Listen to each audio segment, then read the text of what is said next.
જે ભગવાનમાં જોડાય છે એના ઉપર કાળ કર્મ માયાનું કોઈ હુકુમત રહેતી નથી. એટલે તો બ્રહ્માનંદ સ્વામીની આયુષ્ય જ્યારે પૂરી થવાની થઈ,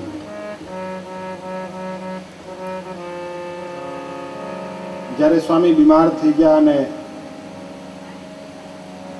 બધા સંતોએ મહારાજને કહ્યું કે મહારાજ આ સ્વામી જલ્દી સાજા થાય એવું કરો. મહારાજ કે એમનું આયુષ્ય પૂરું થયું છે. ત્યારે ભગવાને એવી લીલા કરી કે સંતોને ભક્તોએ પોતે આયુષ્ય આપી. આ એક લીલા કરી. પણ બ્રહ્માનંદ સ્વામીના પ્રારબ્ધમાં આયુષ્ય નહોતું તો પણ ભગવાન સ્વામિનારાયણે એનું શરીર પડવા દીધું નહીં. અને જ્યાં સુધી ભગવાન રહ્યા ત્યાં સુધી બ્રહ્માનંદ સ્વામીને રહેવું પડ્યું છે. એ બ્રહ્માનંદ સ્વામીની કર્મની કુંડળી જુઓ તો એની આયુષ્ય બહુ ઓછી હતી. પણ જ્યારે ભગવાન પ્રગટ થાય છે ત્યારે એના પ્રારબ્ધમાં ન હોય એ પણ એને મળી જાય છે.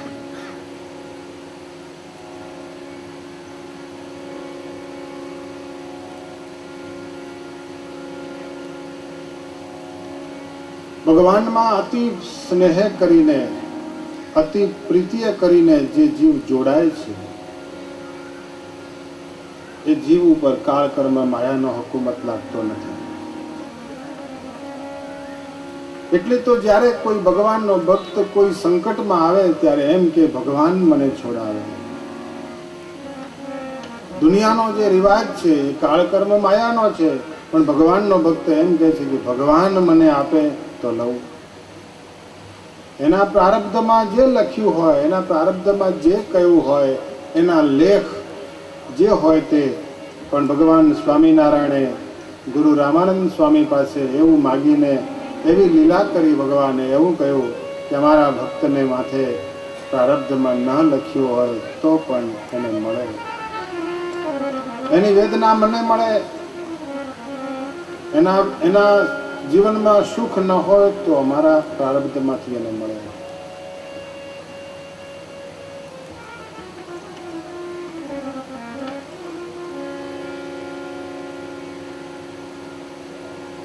જે ભગવાનનો એકાંતિક ભક્ત થાય છે, ભગવાનના શરણે જાય છે, એના ઉપર કાળ કર્મ માયાનો હુકુમત રહેતો નથી. કે ભગવાન પ્રગટ થયા, નંદ યશોદાને ત્યાં ભગવાન મોટા થાય છે.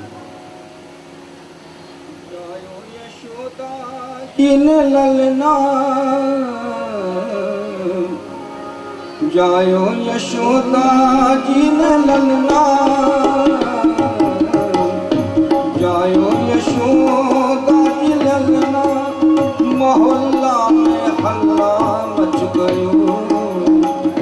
जायो यशोदा जिन ललना, मोहल्ला में हल्ला मच गयो. बाबा लुटावे लडुआ पेड़ा,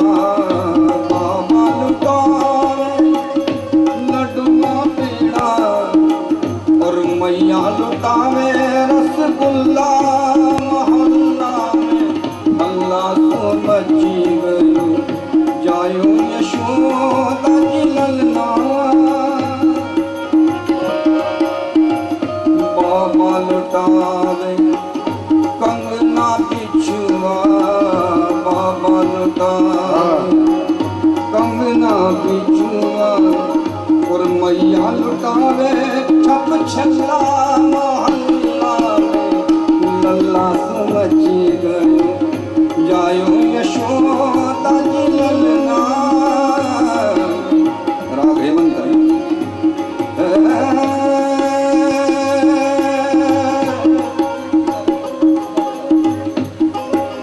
कागा सब तन खाइयो, चुन चुन खाइयो और दोने मत खाइयो. या मैं प्रभु दर्शन किया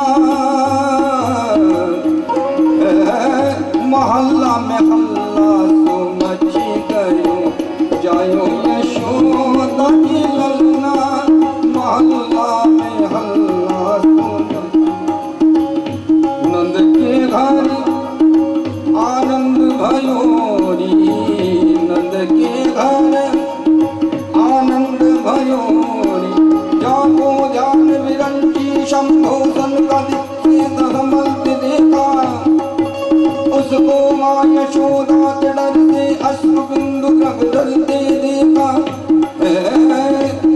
नंद के घर आनंद भयो जी ब्रज में गोकुल चंद भयो जी ब्रज में गोकुल चंद भयो जी सज रही आज मोहल्ला मोहल्ला में हल्ला तो मच गयो जायो यशोदा की ललना गोपी ग्वाल सब हिल मिल गावे गोपी ग्वाल हिल मिल गावे धनी धनी धागा मग धनी धागा मग धनी धनी धनी धागा नी धागा नी धागा मग नी धागा मग गोपी ग्वाल सब हिल मिल गावे गोपी ग्वाल सब हिल मिल गावे बाल डूल को झूला झूलावे मेरे बाल डूल को झूला झूलावे जुग जुग जीवे तेरा ललना यशोदा मैया जुग जुग जीवे तेरा ललना यशोदा मोहल्ला में हल्ला तो मच गई जायो यशोदा जी ललना यशोदा जी ललना यशोदा जी ललना સૌ પોતાના દેહનું ભાન ભૂલી અને ભગવાનની પાછળ પાગલ બની ગયા છે. આ કથા એવી છે કે જે ભગવાનની પાછળ પાગલ બની ગયેલા હોય એને પચે, નાચે છે, કૂદે છે, ગાય છે, ભગવાનની પ્રશંસા કરે છે, ધન્યોહમ ધન્યોહમ ધન્યોહમ એમ કહે છે.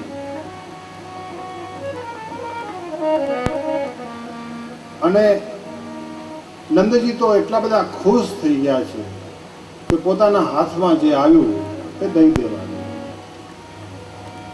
પોતાના ઘરમાં જે હતું એ દેવા જ માંડ્યા, દેવા જ માંડ્યા. બસ આજ લઈ જ જાઓ, મારે ત્યાં ભગવાન આવ્યા છે, હવે મારે કાંઈ ન જોઈએ, આ બધું ઓછું કરો, લઈ જાઓ. પણ જેમ આપે એમ વળી બમણું આવે, વળી આપી દે, વળી બમણું આવે, વળી આપી દે, વળી બમણું આવે.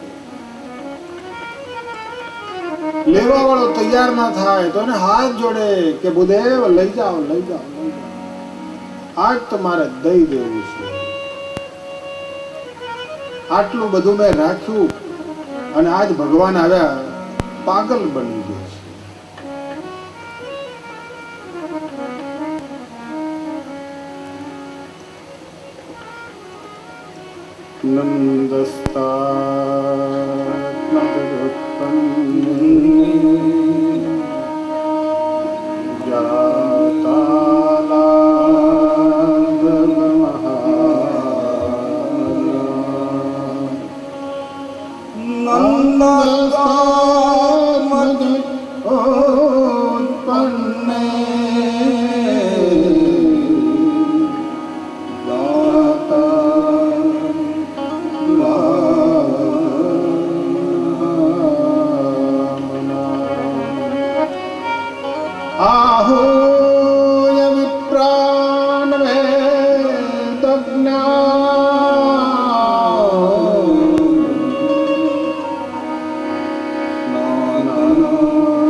ભગવાન વ્યાસ લખે છે કે નંદજીના આત્મામાંથી ભગવાન પ્રગટ થયા છે.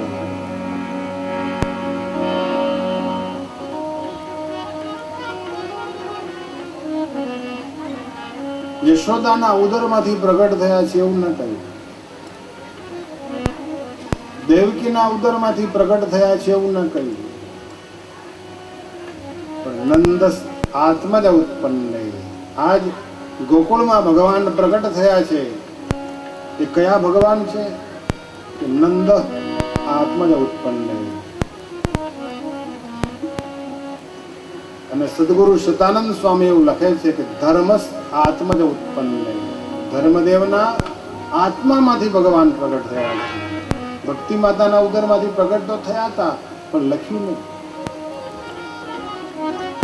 અને ભક્તિ માતાના ઉદરમાંથી ભગવાન તો પ્રગટ થયા જ હતા પણ ધર્મદેવના આત્મામાંથી પણ પ્રગટ થયા હતા. બંને ભગવાન ભેગા થયા.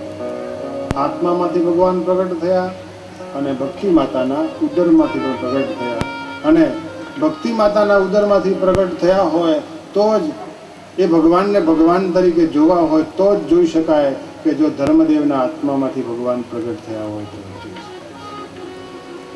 યશોદાના ખોળામાં રહેલો ભગવાન એ ભગવાન તો જ દેખાય કે નંદજીના આત્મામાંથી ભગવાન પ્રગટ થયા હોય.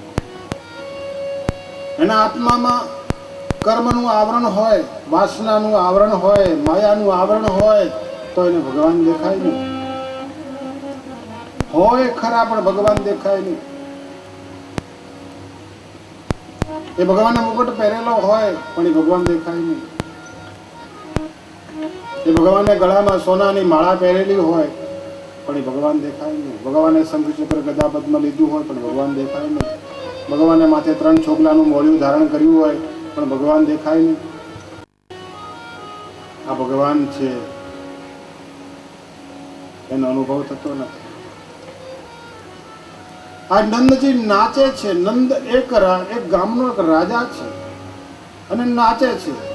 એ માન મૂકી, શરમ મૂકી, લોક લાજ મૂકી નાચે છે. કેમ કે એના આત્મામાંથી ભગવાન પ્રગટ થયા છે. હવે એને કોઈ રોકતું નથી. એ ખુલ્લો થઈને નાચે છે. લોકલાજ શરમ મૂકી નાચે છે. બસ હવે મારે કાંઈ ના જોઈએ.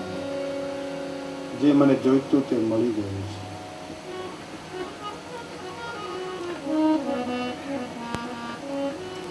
સરસ મંદિર ભગતજીએ બનાવી આપ્યું હોય અને બાપજી આરતી પણ ઉતારી હોય અને ઘરમાં ભગવાનને રાખ્યા હોય પણ જ્યાં સુધી આત્મામાંથી ભગવાન પ્રગટ ન થયા હોય ને ત્યાં સુધી ભગવાન બોલતા ચાલતા ખાતા પીતા દેખાય નહીં.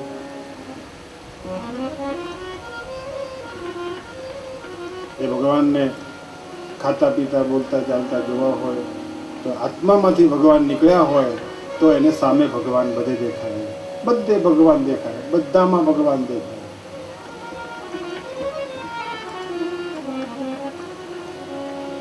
ભગવાનને એને વચ્ચે કોઈ કર્મરૂપી આવરણ ન રહ્યું હોય, કોઈ વાસનારૂપી આવરણ ન રહ્યું હોય, કોઈ મોહરૂપી આવરણ ન રહ્યું હોય, માયારૂપી આવરણ ન રહ્યું હોય એને ભગવાન દેખાય.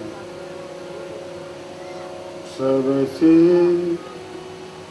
ऊंची प्रेम सगाई, सबसे ऊंची प्रेम सगाई, दुर्योधन के मैं त्यागे, दुर्योधन के मैं त्यागे, साग विदुर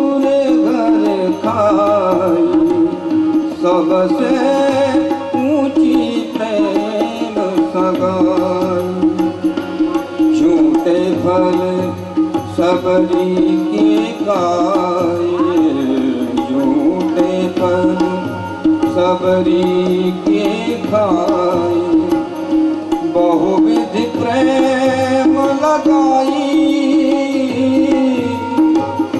प्रेम के बस रब सेवा कीनी, प्रेम के बस रब सेवा कीनी, आप बने हरि नाई, सबसे ऊंची प्रेम सगाई, सबसे ऊंची